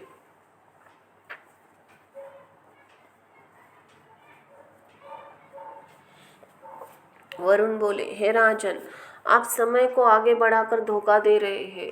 निसंतान होने के कारण आपका पुत्र स्नेह छोड़ना दुष्कर है, इसे मैं जानता हूँ। हे राजन, आपकी मधुर वाणी सुनकर मैं घर जा रहा हूँ। कुछ समय तक प्रतीक्षा करके मैं पुनः आपके घर आऊँगा। हे तात, उस समय आपको अपनी बात को सत्य सिद्ध करना होगा, अन्यथा मैं क्रुद्ध होकर आपको शाप दे दूंगा। राजा बोले, जलाधिनाथ, मैं समावर्तन संस्कार हो जाने पर पुत्र को यज्ञ पशु बनाकर विधि पूर्वक यज्ञ करूंगा। व्यास जी बोले, राजा का यह वचन सुनकर वरुण देव प्रसन्न होकर ठीक है ऐसा कहकर तुरंत ही चले गए। राजा भी स्वस्थचित्त हो गए। इधर राजा का रोहित नाम का वह पुत्र बड़ा हो गया। वह बुद्धिमान समस्त विद्याओं में पारंगत हो गया। उसे यज्ञ का सब कारण विस्तार पूर्वक ज्ञात हो गया। तब वह अपनी मृत्यु जानकर अत्यंत भयभीत हो गया। एक दिन वह बालक राजमहल से भागकर एक अगम्य पर्वत की गुफा में चला गया और भयग्रस्त होकर वहां रहने लगा। समय आने पर वरुण देव यज्ञ की अभिलाषा से राजमहल में पहुंचकर उन राजा से बोले, हे राजन, यज्ञ कीजिए। यह सुनकर उदास मुख वाले राजा ने व्यथित होकर उनसे कहा, हे सूर श्रेष्ठ, मैं क्या करूं? मेरा पुत्र कहीं चला गया है। राजा की यह बात सुनकर जलचरों के अधिपति वरुण देव ने क्रुद्ध होकर असत्यवादी राजा को शाप दिया। कपट विशारद, हे राजन, तुमने प्रतिज्ञा करके मुझे धोखा दिया है। अंत ही तुम्हारे शरीर में जलोदर नामक रोग हो जाएगा। ऐसा शाप देकर पाशधारी वरुण देव अपने लोक को चले गए और रोग से पीड़ित होकर राजा अपने महल में चिंतित रहने लगे। जब शापजन्य रोग से राजा बहुत व्यथित हो गए, तब उनके पुत्र भी पिता के रोग पीड़ित होने की बात सुनी। किसी पथिक ने उनसे कहा कि हे राजपुत्र, शाप के कारण जलोदर रोग से ग्रस्त तुम्हारे पिता बहुत अधिक दुखी है। हे दुर्बुद्धि, तुम्हारा जीवन नष्ट हो गया। तुम्हारी जन्म लेना व्यर्थ है, क्योंकि तुम अपने पिता को दुखी अवस्था में छोड़कर पर्वत की गुफा में छिपे हो। हे कुपुत्र, तुम्हारे इस शरीर से तुम्हारे जन्म लेने का क्या लाभ, जो तुम अपने पिता को दुख करने के लिए यहाँ रह रहे हो। राजा हरिश्चंद्र तुम्हारे लिए दुखी और व्याधि से पीड़ित होकर विलाप कर रहे हैं। पिता के लिए सत्य पुत्र को प्राणों तक त्याग कर देना चाहिए, यह सिद्धांत है। व्यास जी बोले, तब पथिक की धर्मसंगत बात सुनकर जैसे ही रोहित ने पीड़ाग्रस्त अपने पिता को देखने के लिए जाने का विचार किया, वैसे ही ब्राह्मण का रूप धारण करके इंद्र वहां आ गए। हे भारत, उनकी दयालु और भांति एकांत में हित की बात कही। हे राजकुमार, तुम मूर्ख हो जो वहां जाने के व्यर्थ विचार कर रहे हो। तुम नहीं जानते कि तुम्हारे पिता तुम्हारे लिए क्यों दुखी है। इति श्रीमद्देवी भागवते महापुराण संहिता अतः षट्स्कंद हरिश्चंद्र जलोदर व्याधि पीड़ा वर्णन नाम 12वां अध्याय संपन्न हुआ। बोलो माता जगदम्बे की जय। हो मां अम्बे की।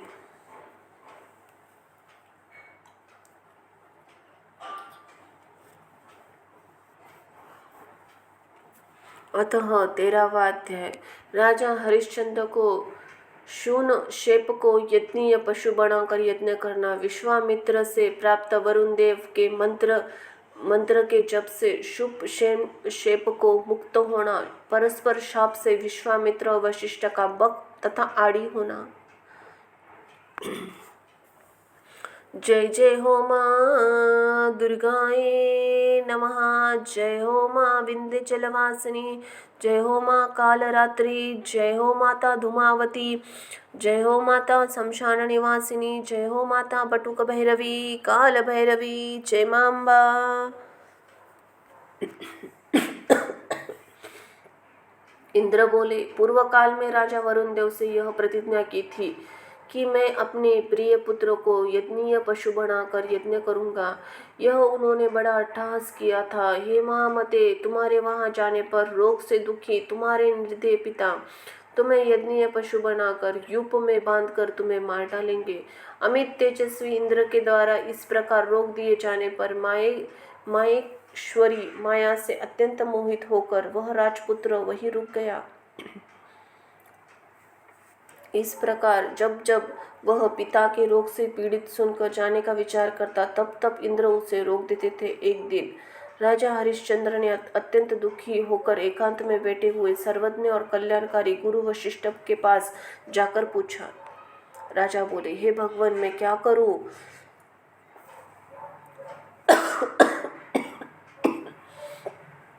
मैं तो अत्यंत भयभीत और कष्ट से पीड़ित हूँ। इस महाव्याधि से पीड़ित और दुख की चित्त की रक्षा कीजिए। वशिष्ठ जी बोले, हे राजन, सुनिए, रोग नाश का एक प्रशस्त उपाय है। धर्मशास्त्र में 13 प्रकार के पुत्र कहे गए हैं। इसीलिए किसी ब्राह्मण के उत्तम बालक को उसका मनोवांछित धन देकर क्रिया करके उसे ले आइए और उत्तम यज्ञ को संपन्न कीजिए। हे राजन, इसी प्रकार यज्ञ करने से आपका रोग नष्ट हो जाएगा। वरुण देव भी हर्षित होकर प्रसन्नचित हो जाएंगे। व्यास जी बोले।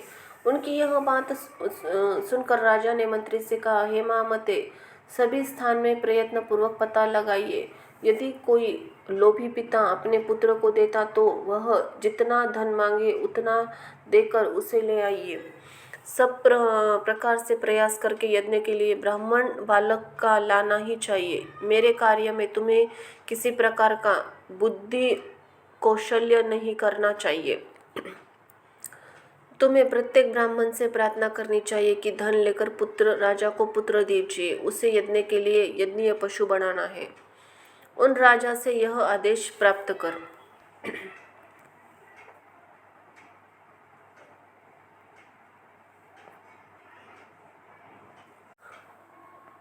उन राजा से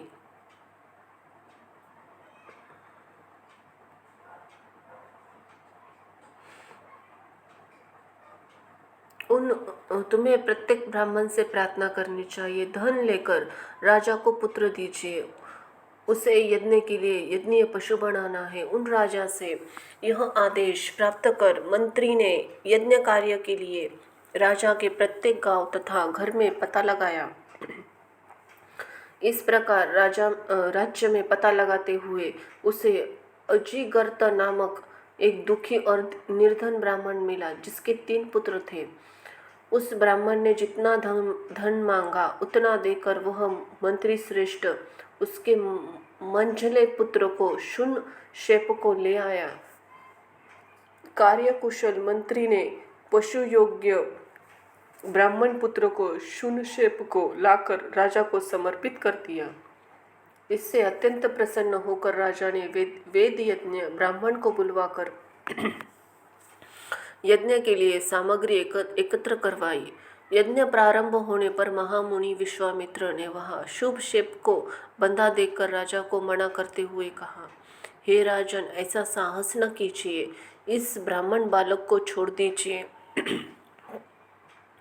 हे आयुष्मान, मैं प्रार्थना करता हूँ, इससे आपको सुख की प्राप्ति होगी। यह शून्य शेप क्रदन कर रहा है, अंत ही करुणा मुझे बहुत व्यथित कर रही है। हे राजेंद्र, मेरी बात मानिए। हे नृप, दयावान बनिए। पूर्व काल में स्वर्ग के इच्छुक पवित्रवर्ती तथा दयापारायण जो क्षत्रियगण थे, वे ही दूसरों के शरीर की रक्षा के लिए अपने प्राण देते थे। आप अपने शरीर की रक्षा के लिए बलपूर्वक ब्राह्मण पुत्र का वध कर रहे हैं। हे राजेंद्र, पाप मत कीजिए और इस बालक पर दयावान होइए। हे राजन, आपने देह के प्रति सभी को जैसी प्रीति की है, यह बात आप स्वयं जानते हैं। यदि आप मेरी बात को प्रमाण मानते हैं तो इस बालक को छोड़ दीजिए। व्यास जी बोले। दुख से अत्यंत पीड़ित राजा ने मुनि की बात का अनादर करके उस बालक को नहीं छोड़ा। इससे वे तपस्वी मुनि उनके ऊपर अत्यंत क्रुद्ध हो गए। वेदवेत्ता में श्रेष्ठ उन दयालु विश्वामित्र ने शून्यशेप को पाशाधारी वरुण देव के मंत्र का उपदेश दिया। अपने वध के भय से व्याकुल शून्यशेप भी वरुण देव के स्मरण करते हुए उच्च स्वर से बार बार मंत्र का जप करने लगा। जलोच्चरों के अधिपति करुणा सिंधु वरुण देव ने वहां आकर स्तुति करते हुए उस ब्राह्मण पुत्र को शून्य शेप को छुड़ा दिया और राजा को रोग मुक्त करके वे वरुण देव अपने लोक को चले गए। विश्वामित्र ने उस बालक को मृत्यु से मुक्ति प्रदान कर दी। राजा ने महात्मा विश्वामित्र की बात नहीं मानी। अंत ही वे गांधी पुत्र विश्वामित्र मन ही मन राजा के ऊपर बहुत क्रोधित हुए। एक समय राजा घोड़े पे सवार होकर वन की ओर गए। वे सुअर को मारने की इच्छा से ठीक दोपहर के समय कौशिकी नदी के तट पर पहुंचे। वहां विश्वामित्र ने वृद्ध ब्राह्मण का वेश धारण करके छल पूर्वक उनका सर्वस्व मांग लिया, उनके महान राज्य पर अपना अधिकार कर लिया, जिससे वशिष्ठ के यजमान राजा हरिश्चंद्र अत्यंत कष्ट में पाने लगे। एक बार संयोगवश वन में आए हुए विश्वामित्र ने वशिष्ठ से कहा, हे क्षत्रियाधम, हे दुर्बुद्धे, तुमने व्यर्थ ही ब्राह्मण का वेश बनाकर रखा है। बगुलों के समान वृत्ति वाले हे दाम्भिक, तुम व्यर्थ ही गर्व क्यों करते हो? हे जाम, तुमने मेरे यजमान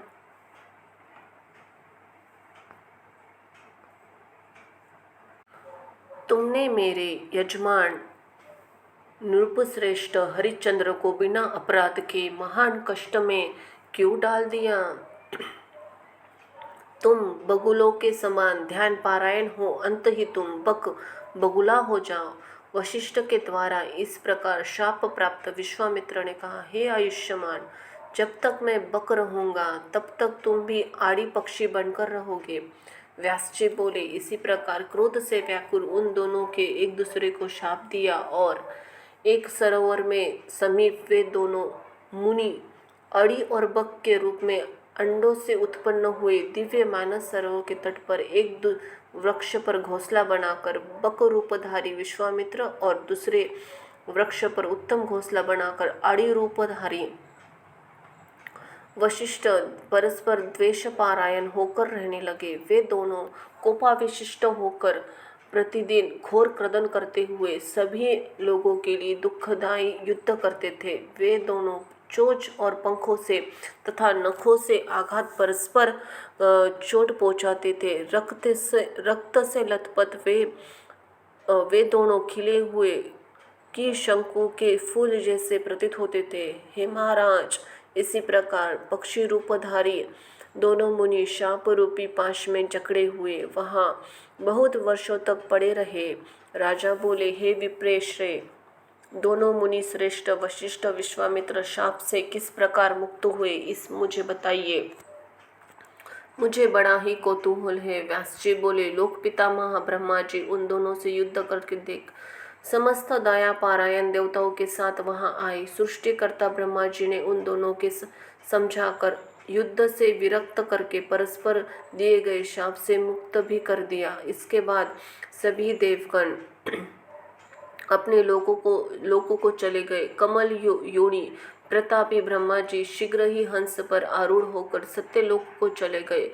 प्रजापति के उपदेश से परस्पर स्नेह करके विश्वामित्र तथा वशिष्ठ भी अपने अपने आश्रम को शीघ्र चले गए। हे राजन, इसी प्रकार मैत्र वरुणी वशिष्ठ ने भी अकारण ही विश्वामित्र के साथ परस्पर दुखप्रद युद्ध किया है। इस संसार में मनुष्य, देवता या दैत्य कोई भी है, कौन ऐसा है जो अहंकार पर विजय प्राप्त कर सदा ही सुखी रह सके? हे राजन, चित्त की शुद्धि महापुरुषों के लिए भी दुर्लभ है। उसे प्रयत्न पूर्वक शुद्ध करना चाहिए। उसके बिना तीर्थ यात्रा, दान, तपस्या, सत्य आदि कुछ भी धर्म साधन है वह सब निरर्थक है।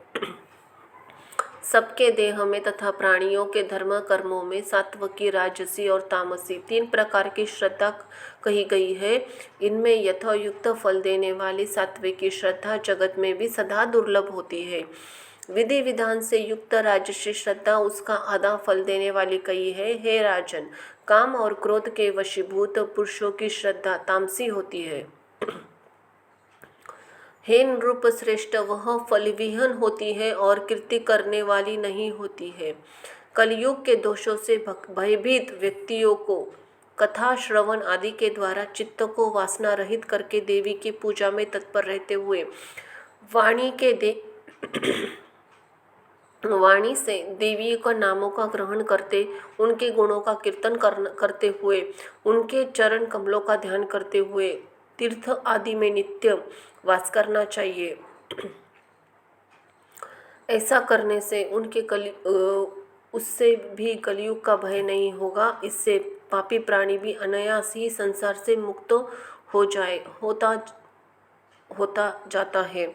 इसी प्रकार श्रीम देवी भागवते महापुराण संहिताएं षडस्कंद आड़ीबक युद्ध वर्णन सहित देवी महात्म्य 13वां अध्याय यहाँ समाप्त हुआ।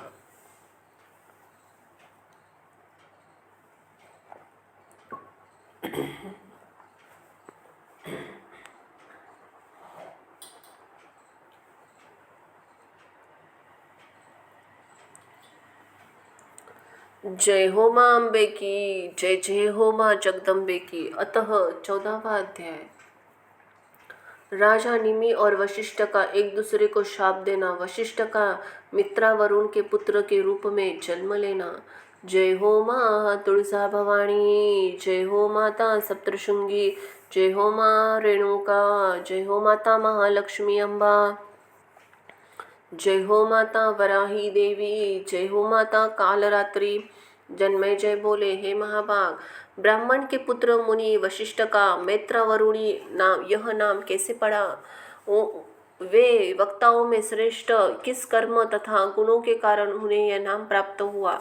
उनके नाम पढ़ने का कारण मुझे बतलाइए। व्यास जी बोले, हे नृप श्रेष्ठ, सुनिए। वशिष्ठ ब्रह्मा के पुत्र है। उन महातेजस्वी निमि के शाप से वह शरीर त्याग कर पुनः जन्म लिया है। हे राजन, उनका जन्म मित्र और वरुण के यहाँ हुआ था, इसलिए इस संसार में सर्वत्र उनका मित्रावरुणी यह नाम विख्यात हुआ।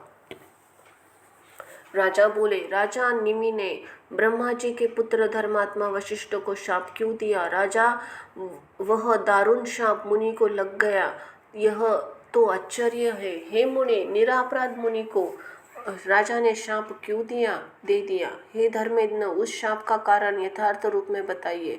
व्यास जी बोले, इसका सम्यक रूप से निवर्णित कारण तो मैं आपके पहले ही बता चुका हूँ। हे राजन, यह संसार माया के तीनों गुणों से व्याप्त है। राजा धर्म करे, तपस्वी तप करे, यह स्वाभाविक कर्म है, परंतु सभी प्राणियों का मन गुणों से आबद्ध रहने के कारण विशुद्ध नहीं रह पाता।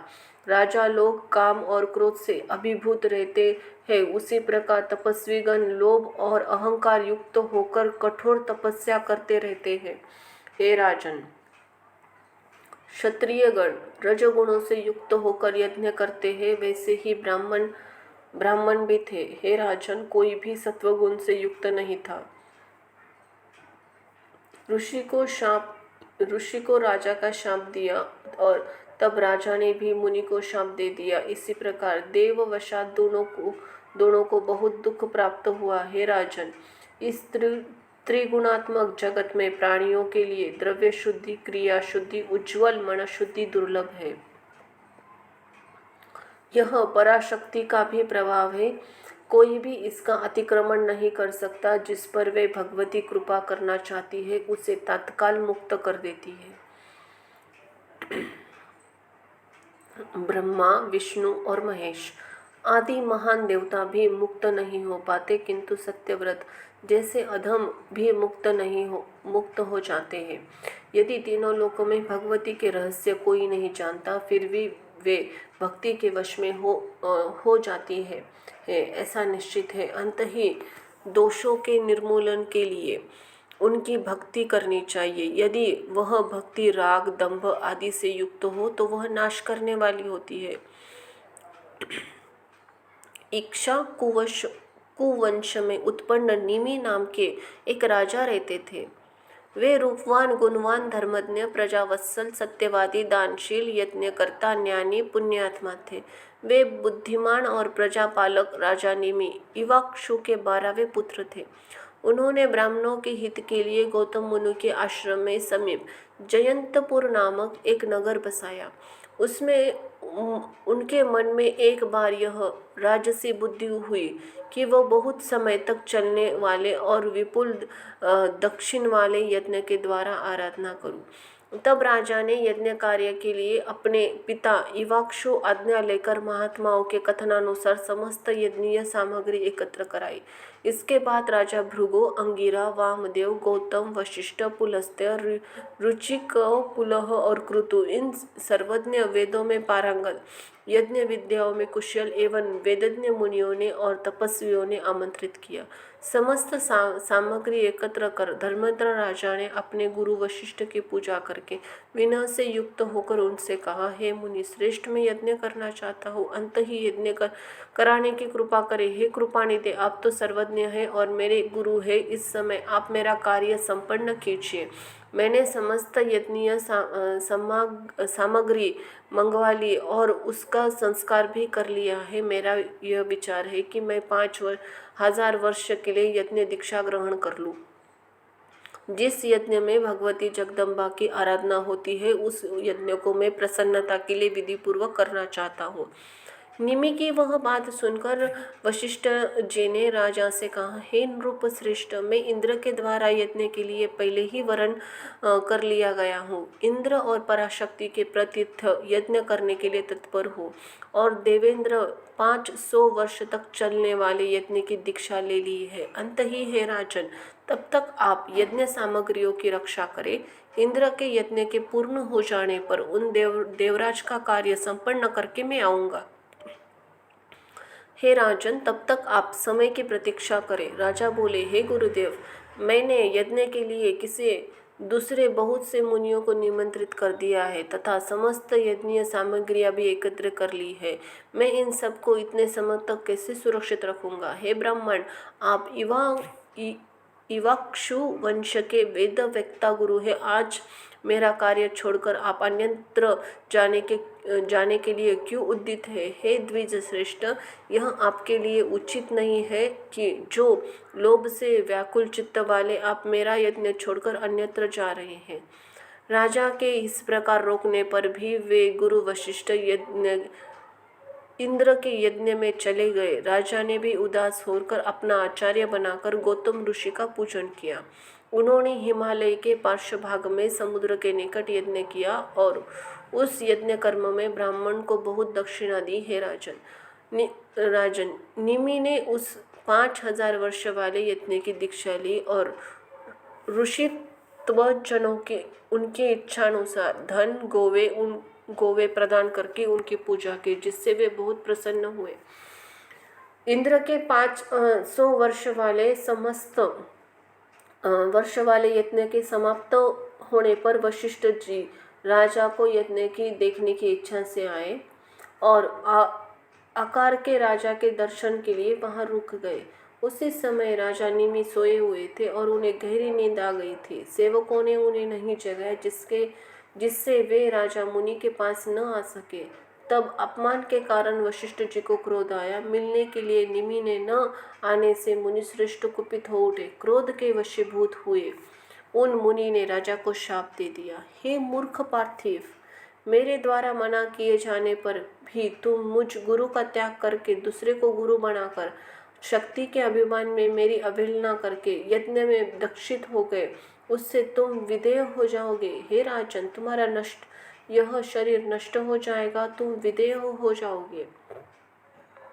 व्यास जी बोले, उनका यह शाप वचन सुनकर राजा ने सेवकों ने शीघ्रता से जाकर राजा को जगाया, उन्हें बताया कि मुनि वशिष्ठ बहुत क्रोधित हो गए हैं। तब उन कुपित मुनि के पास आकर निष्पाप राजा ने मधुर शब्दों में युक्त पूर्ण तथा सार गर्भित वचन कहा, हे धर्मज्ञ, इसमें मेरा दोष नहीं है। आप ही लोभ के वशीभूत होकर बार बार अनुरोध करने पर मुझे यजमान को छोड़कर चले गए हैं।